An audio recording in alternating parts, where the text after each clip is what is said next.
अस्सलामुअलैकुम बच्चों, कैसे हैं आप सब। उम्मीद करती हूँ खैरियत से होंगे। बच्चों, आज हम पढ़ने वाले हैं उर्दू और हमारा आज का उन्वान है चांद बीबी। चलो शुरू करते हैं। चांद सुल्ताना चांद बीबी के नाम से मशहूर है। वो अहमदनगर के बादशाह की बेटी थी। अब से कोई 400 बरस पहले वो अहमदनगर में पैदा हुई।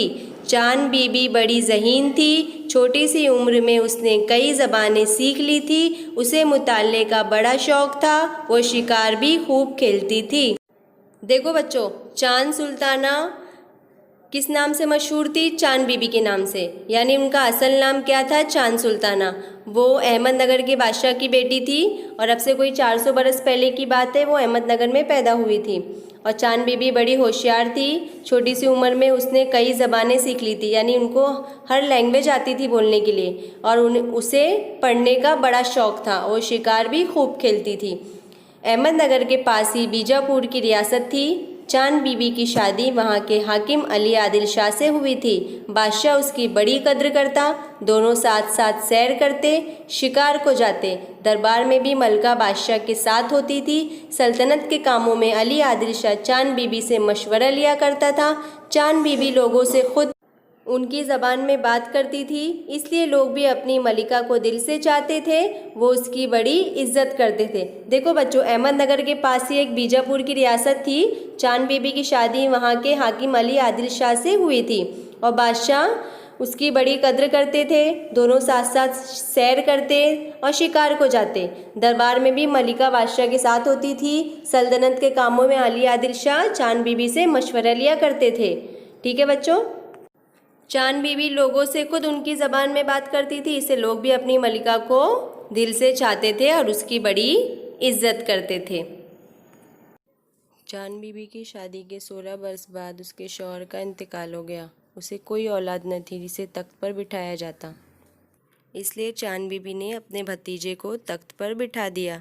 उसने अपने नन्हे बादशाह की सरपरस्ती की और बड़ी खूबी और मेहनत से हुकूमत का काम संभाला और कई उम्दा इमारतें बनवाई। इस तरह उसने अपनी रियासत की तरक्की और भलाई के बहुत से काम किए। दिल्ली का शहंशाह अकबर सारे मुल्क को अपनी सल्तनत में शामिल करना चाहता था। उसने अपने एक बेटे को फ़ौज देकर अहमदनगर पर हमला के लिए रवाना किया। ये खबर सुनकर चांद बीबी अहमदनगर पहुंच गई और अपनी रियासत को बचाने की तदबीरें करने लगी। देखो बच्चों, दिल्ली का शहंशाह अकबर जो था वो सारे मुल्क को अपनी सल्तनत में शामिल करना चाहता था। उसने अपने एक बेटे को फ़ौज देकर अहमदनगर पर हमले के लिए रवाना कर दिया। ये खबर सुनकर चांद बीबी अहमदनगर पहुंच गई और अपनी रियासत को बचाने की कोशिशें करने लगी।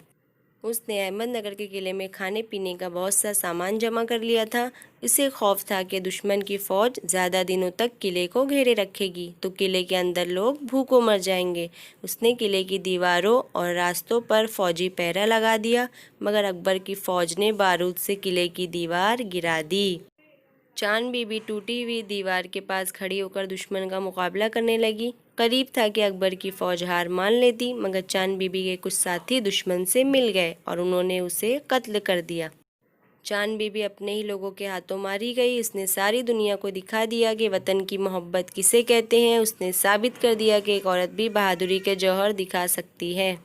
देखो बच्चों, जब चांद बीबी अहमदनगर पहुँचती है तो फिर वो अपनी रियासत को बचाने की कोशिशें करने लगती है।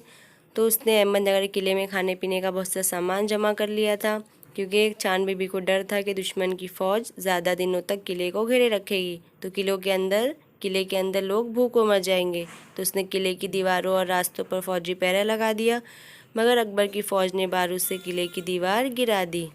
देखो बच्चों, जब अकबर की फ़ौज ने बारूद से किले की दीवार गिरा दी तो चांद बीबी टूटी हुई दीवार के पास खड़ी होकर दुश्मन का मुकाबला करने लगी। अब करीब था कि अकबर की फ़ौज हार मान लेती, मगर चांद बीबी के कुछ साथी दुश्मन से मिल गए, उन्होंने उसे कत्ल कर दिया। चांद बीबी अपने ही लोगों के हाथों मारी गई। उसने सारी दुनिया को दिखा दिया कि वतन की मोहब्बत किसे कहते हैं। बच्चों, इससे साबित होता है कि एक औरत भी बहादुरी के जौहर दिखा सकती है। Please subscribe the channel and press the bell icon.